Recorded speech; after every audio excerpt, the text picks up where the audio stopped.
ओम शांति।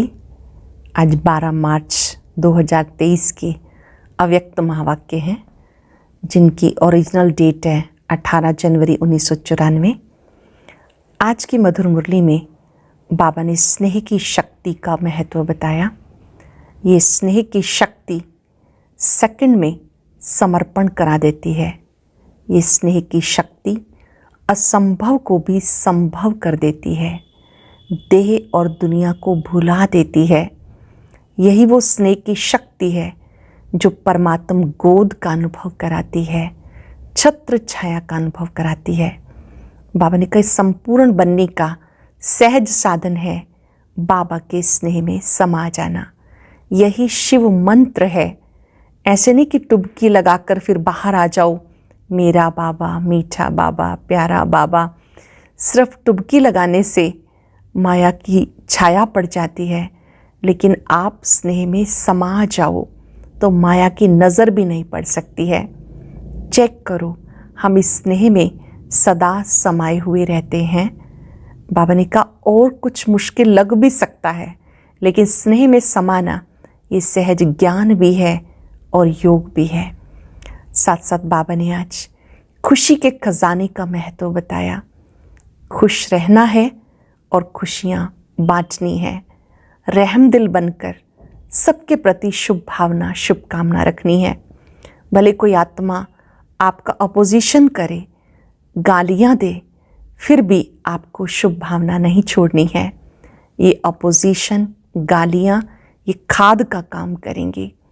आपको रहम दिल बन सबको शुभ भावनाएं, शुभकामनाएं देनी है। एकाग्र होकर मुरली सुनेंगे, मुख्य बातों को लिखेंगे और दिन में 2-3 बार अवश्य रिवाइज करेंगे। सुनते हैं बाबा के मधुर महावाक्य। मुरली का सार है ब्राह्मण जन्म का आदि वरदान स्नेह की शक्ति। ब्राह्मण जन्म का आदि वरदान स्नेह की शक्ति। आज चारों ओर के सर्व बच्चों की स्नेह भरी स्मृतियाँ समर्थ बाप दादा के पास स्नेह के सागर के समान पहुंच गई। हर एक बच्चे के दिल में दिलाराम समाया हुआ है। दिलाराम के दिल में सर्व स्नेही बच्चे समाये हुए हैं। हर एक के दिल में दिलाराम समाया हुआ है। दिलाराम के दिल में सर्व स्नेही बच्चे समाये हुए हैं। स्नेह बहुत बड़ी शक्ति है। स्नेह की शक्ति मेहनत को सहज कर देती है। जहाँ मोहब्बत है वहाँ मेहनत नहीं होती। मेहनत मनोरंजन बन जाती है, खेल लगता है। स्नेह की शक्ति देह और देह की दुनिया एक सेकंड में भुला देती है। स्नेह में जो भुलाना चाहें वह भुला सकते हैं, जो याद करना चाहें उसमें समा जाते हैं। स्नेह की शक्ति सहज समर्पण करा देती है। स्नेह की शक्ति बाप समान बना देती है।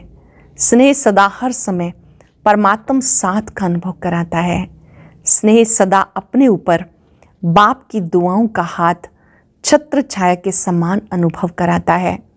स्नेह असंभव को संभव इतना सहज कर देता जैसे कार्य हुआ ही पड़ा है। स्नेह निष्पल निश्चिंत अनुभव कराता है। हर समय निश्चिंतता का अनुभव कराता है। स्नेह हर कर्म में निश्चित विजयी स्थिति का अनुभव कराता है। ऐसे स्नेह की शक्ति अनुभव करते हो ना, बाप दादा जानते हैं अनेक जन्म अनेक प्रकार की मेहनत कर थकी हुई आत्माएं हैं। भिन्न भिन्न बंधनों में बंधी हुई आत्माएं होने के कारण मेहनत करती रही हैं। इसलिए बाप दादा मेहनत से मुक्त होने के लिए सहज विधि स्नेह की शक्ति सब बच्चों को वरदान में देते हैं। अपने ब्राह्मण जीवन के आदि समय को याद करो। जन्मते ही सबको स्नेह की शक्ति ने नया जीवन दिया। जन्मते ही सभी को स्नेह की शक्ति ने नया जीवन दिया। स्नेह की अनुभूति के लिए मेहनत करनी पड़ी, सहज अनुभव किया ना, तो ये आदि जन्म की अनुभूति ही वरदान है। प्यार प्यार में खो गए। सदा इस स्नेह के वरदान को स्मृति में रखो। मेहनत के समय इस वरदान द्वारा मेहनत को परिवर्तन कर सकते हो। बाप दादा को बच्चों का मेहनत अनुभव करना अच्छा नहीं लगता। बच्चे मेहनत करें, बाबा को अच्छा नहीं लगता। स्नेह की शक्ति की विस्मृति मेहनत अनुभव कराती है। कितनी भी बड़ी कैसी भी परिस्थिति हो, प्यार से स्नेह से परिस्थिति रूपी पहाड़ भी परिवर्तन हो पानी समान हल्का बन सकता है। पत्थर को पानी बना सकते हो। कैसा भी माया का विकराल रूप या रॉयल रूप सामना करे, सेकंड में स्नेह सागर में समा जाओ तो सामना करने की माया की शक्ति समाप्त हो जाएगी।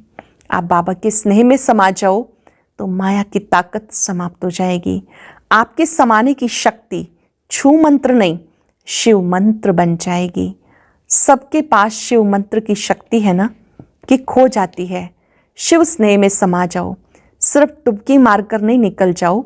थोड़ा समय स्मृति में रहते हो, मीठा बाबा, प्यारा बाबा, टुबकी लगाकर फिर निकल आते हो, माया की नज़र पड़ जाती है। समा जाओ तो माया की नज़र से दूर हो जाएंगे। और कुछ भी नहीं आए तो स्नेह की शक्ति जन्म का वरदान है, उस वरदान में खो जाओ। खो जाना नहीं आता। स्नेह तो सहज है ना, सबको अनुभव है ना। कोई है जिसको ब्राह्मण जीवन में रूहानी स्नेह का अनुभव ना हो? है कोई?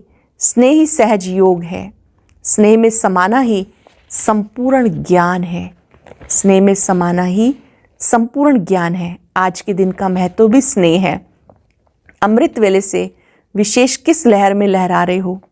बाप दादा के स्नेह में लहरा रहे हो। सर्व आत्माओं के अंदर एक बाप के सिवाय और कुछ याद रहा? सहज याद रही ना कि मेहनत करनी पड़ी, तो सहज कैसे बनी? स्नेह के कारण। तो क्या सिर्फ आज का दिन स्नेह का है?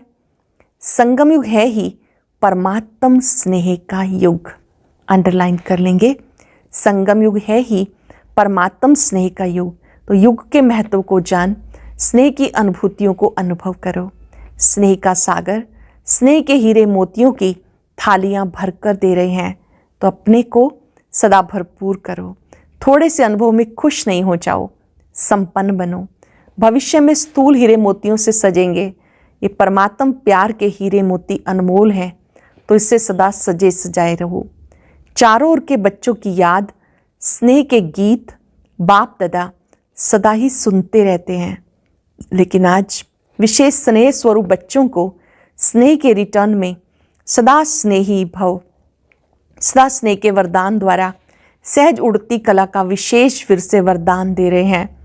सदा जैसे छोटे बच्चे होते हैं, कोई भी मुश्किल बात आएगी, कोई भी परिस्थिति आएगी तो माता पिता की गोदी में समा जाएंगे। ऐसे सेकंड में स्नेह की गोदी में समा जाओ तो मेहनत से बच जाएंगे।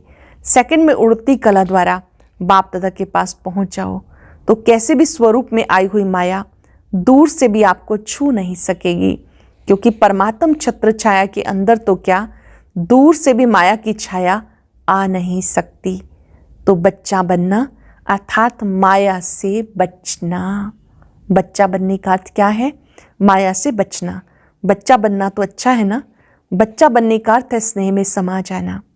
अच्छा, चारों ओर के दिलाराम के दिल में समाये हुए बच्चों को, सदा मेहनत को मोहब्बत में परिवर्तन करने वाली शक्तिशाली आत्माओं को, सदा परमात्म स्नेह के संगम युग को महान अनुभव करने वाली श्रेष्ठ आत्माओं को, सदा स्नेह की शक्ति से बाप के साथ और दुआओं के हाथ को अनुभव कर औरों को भी कराने वाली विशेष आत्माओं को, सदा स्नेह के सागर में समाये हुए समान बच्चों को, स्नेह के सागर बाप दादा का याद प्यार और नमस्ते।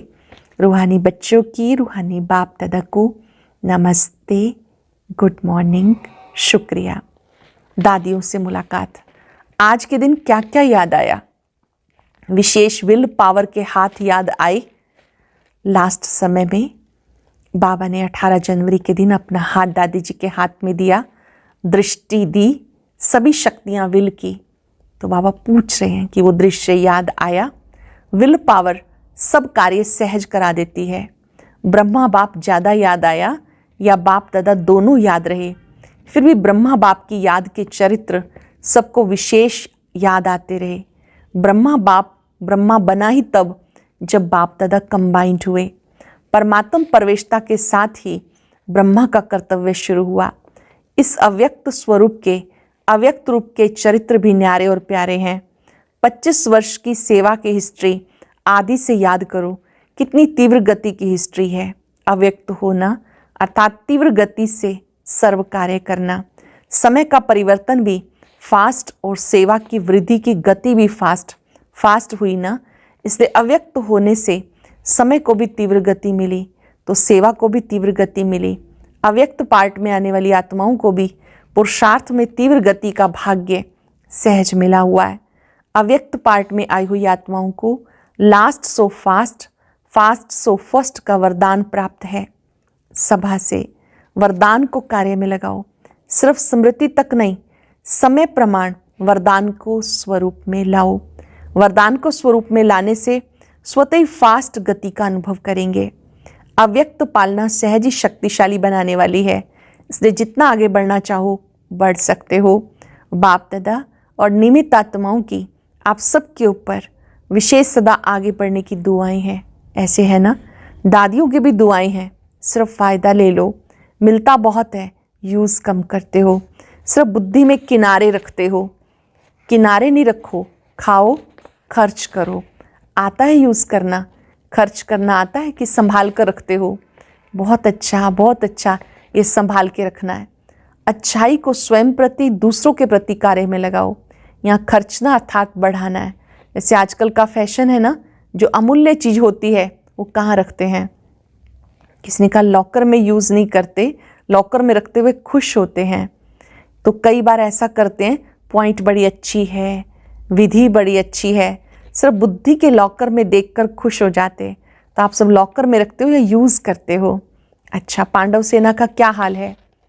तो सबने कहा अच्छा है। सिर्फ अच्छा कहने वाले नहीं हो, ऐसी सेना तैयार हो जो सेकंड में जो ऑर्डर मिले कर ले, ऐसे तैयार हो। शक्ति सेना तैयार है। शक्तियों की सेवा अपनी है, पांडवों की सेवा अपनी है। पांडवों के सहयोग के बिना शक्तियाँ नहीं चल सकती, शक्तियों के सहयोग के बिना पांडव नहीं चल सकते। दादी जी ने मैक्सिको की कॉन्फ्रेंस का समाचार बाप दादा को सुनाया। अच्छा है, साइंस वाले तो काम में लगे ही हैं, प्रयोग करने में साइंस वाले होशियार होते हैं। तो एक भी अच्छी तरह से योगी और प्रयोगी बन गया तो बड़े से बड़े माइक का काम करेगा। लॉस एंजलिस में भूकंप आया। ये समय के तीव्र गति की निशानियाँ समय प्रति समय प्रकृति दिखा रही है। बहुत सुंदर बाबा की मुलाकात है। फल की इच्छा छोड़ रहम दिल बन, शुभ भावना का बीज डालते चलो। फल की इच्छा छोड़ रहम दिल बन, शुभ भावना का बीज डालते चलो। बाप दादा द्वारा सर्व बच्चों को इस संगम युग पर विशेष कौन सा खजाना मिला है? खजाने तो बहुत है, विशेष खजाना खुशी का खजाना है। तो खुशी का खजाना कितना श्रेष्ठ मिला है। तो ये सदा साथ रहता है या कभी किनारे भी हो जाता है? जब अनगिनत मिलता है तो हर समय खजाने को कार्य में लगाना चाहिए। लोग किनारे इसलिए रखते हैं कि आई वेल में काम में आएगा। आपके पास तो अथाह है। इस जन्म की बात छोड़ो, अनेक जन्म ये खुशी का खजाना साथ रहेगा। अनगिनत है तो यूज़ करो। बाप दादा ने पहले भी सुनाया, प्राण चले जाएं खुशी ना जाए। इसलिए खुशी को कभी किनारे नहीं रखो और ही महादानी बनो, क्योंकि वर्तमान समय और कुछ भी मिल सकता है, सच्ची खुशी नहीं मिल सकती है। अल्पकाल की खुशी प्राप्त करने के लिए लोग कितना समय धन खर्च करते हैं, फिर भी सच्ची खुशी नहीं मिलती। तो ऐसे आवश्यकता के समय आप आत्माओं को महादानी बनना है। कैसी भी अशांत आत्मा, दुखी आत्मा हो, अगर उसको खुशी की अनुभूति करा दो तो कितनी दिल से दुआएं देगी। आप दाता के बच्चे हो तो फ्राक दिली से बांटो। बांटना तो आता है ना, क्यों नहीं बांटते हो? समय को देख रहे हो, दिल से रहम आना चाहिए। जो अशांति दुख में भटक रहे हैं वो आपका परिवार है ना, परिवार को सहयोग दिया जाता है। तो वर्तमान समय महादानी बनने के लिए विशेष रहम दिल के गुण को इमर्ज करो। आपके जड़ चित्र वरदान दे रहे हैं, आप भी चैतन्य में रहम दिल बन बांटते जाओ, क्योंकि परवश आत्माएं हैं। कभी ये नहीं सोचो कि सुनने वाले नहीं, ये तो चलने वाले नहीं, आप रहम दिल बनो, देते जाओ। गाया हुआ है, भावना का फल मिलता है। तो चाहे आत्माओं में ज्ञान के प्रति, योग के प्रति शुभ भावना नहीं भी हो, आपकी शुभ भावना उनको फल दे देती है। ऐसे नहीं सोचो इतना कुछ सेवा की, फल तो मिला ही नहीं। लेकिन फल एक जैसे नहीं होते हैं। कोई सीजन का फल होता है, कोई सदा का फल होता है। तो सीजन का फल सीजन पर ही फल देगा। तो आपने शुभ भावना का बीज डाला, अगर सीजन का फल होगा तो सीजन में निकलेगा ही। वैसे भी देखो, जो खेती का काम करते हैं तो सीजन पर चीज़ निकलने वाली होती है। तो ये नहीं सोचते कि 6 मास के बाद ये निकलेगा, इसलिए बीज डालो ही नहीं। तो आप भी बीज डालते जाओ। समय पर सर्व आत्माओं को जगना ही है। आपकी रहम भावना, शुभ भावना अवश्य फल देगी। अगर कोई अपोजिशन भी करता है तो भी आपको अपने रहम की भावना छोड़नी नहीं है। कोई अपोजिशन भी करता है, आपको रहम की भावना छोड़नी नहीं। और ही सोचो, ये अपोजिशन या इंसल्ट, गालियाँ, ये खाद का काम करेंगी। खाद पड़ने से अच्छा फल निकलेगा। जितनी गालियाँ देंगे उतना आपके गुण गाएंगे। इसलिए हर आत्मा को दाता बन देते जाओ। अच्छा माने तो दे, नहीं, ये तो लेवता हो गई। लेने की इच्छा नहीं रखो कि वो अच्छा बोले, अच्छा माने तो दे, नहीं। इसे कहा जाता दाता के बच्चे मास्टर दाता। चाहे वृत्ति द्वारा, चाहे वाइब्रेशन द्वारा, चाहे वाणी द्वारा देते जाओ। इतने भरपूर होना, सब खजाने हैं। डबल विदेशियों को देख बाप दादा डबल खुश होते हैं। क्यों? क्योंकि डबल पुरुषार्थ करते हैं। एक तो अपना रीति रस्म परिवर्तन करने का पुरुषार्थ करते हैं। बाप दादा देखते हैं उमंग उत्साह मेजॉरिटी में अच्छा है। अगर कभी उमंग उत्साह बीच बीच में नीचे ऊपर होता है तो आज विधि सुनाई कि समा जाओ, स्नेह की गोदी में छिप जाओ, फिर माया आएगी नहीं। ये तो सहज है ना। बीज रूप होने में मेहनत है, इसमें मेहनत नहीं। और कुछ भी ना आए, स्नेह में समाना तो आता है ना। क्या ये मुश्किल है? इसने कहा नहीं, तो ये ज़रूर करो। अभी मुश्किल शब्द नहीं बोलना। नीचे आते हो तो छोटी सी चीज़ बड़ी लगती है, ऊपर चले जाओ तो बड़ी चीज़ भी छोटी लगेगी। फरिश्ते हो या साधारण मानव हो। तो किसने कहा फरिश्ते। फरिश्ता कहाँ रहता है? ऊपर रहता है या नीचे? सबने कहा ऊपर। तो नीचे क्यों ठहरते हो? अच्छा लगता है? कभी कभी दिल होती है नीचे आने की? नहीं। फिर क्यों आते हो? बाप का साथ छोड़ते हो तब नीचे आते हो। तो डबल विदेशियों को डबल पुरुषार्थ का प्रत्यक्ष फल डबल चांस है। इसका फ़ायदा लो। इस वर्ष में क्या करेंगे? डबल सर्विस, महादानी वरदानी बनेंगे, या खुद बाप के आगे कहेंगे शक्ति दो, औरों को भी शक्तियाँ दो। अच्छा है, हिम्मत रखने में नंबर ले लिया। अभी फास्ट पुरुषार्थ कर आगे उड़ते चलो। वरदान है खुशी के खजाने से संपन्न बन, सदा खुश रहने और खुशी का दान देने वाले महादानी भव। खुशी के खजाने से संपन्न बन, सदा खुश रहने, खुशी का दान देने वाले महादानी भव। संगम युग पर बाप दादा ने सबसे बड़ा खजाना खुशी का दिया। अमृत वेले खुशी के एक पॉइंट सोचो और सारा दिन उस खुशी में रहो।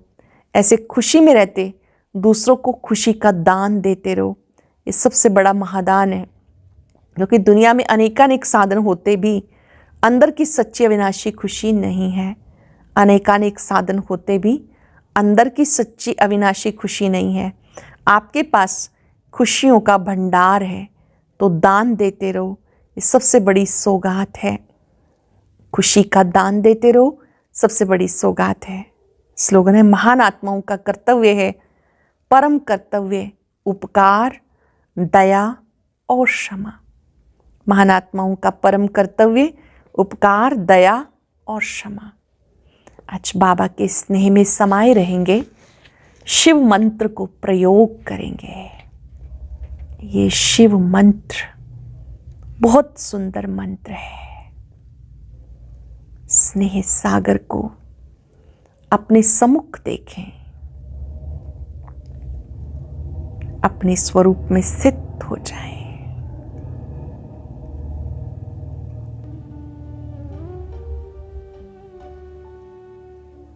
बाबा को देखकर स्नेह के सागर का गहरा स्नेह अनुभव करें। ये स्नेह असंभव को संभव करने वाला है। देह और दुनिया को बदलने वाला है। यही स्नेह छत्र छाया का अनुभव कराने वाला है। बहुत गहरे अंतःकरण से स्नेह को अनुभव करते हुए उस स्नेह में डूब जाए, खो जाए। मेरा बाबा, मीठा बाबा, प्यारा बाबा, ये शिव मंत्र माया से भी मुक्त करने वाला है। यही मंत्र दुनिया को भुलाने वाला है। ये गोद माया से भी सेव करने वाली है। निरंतर इस स्नेह में समाये रहना है। ये निस्वार्थ प्यार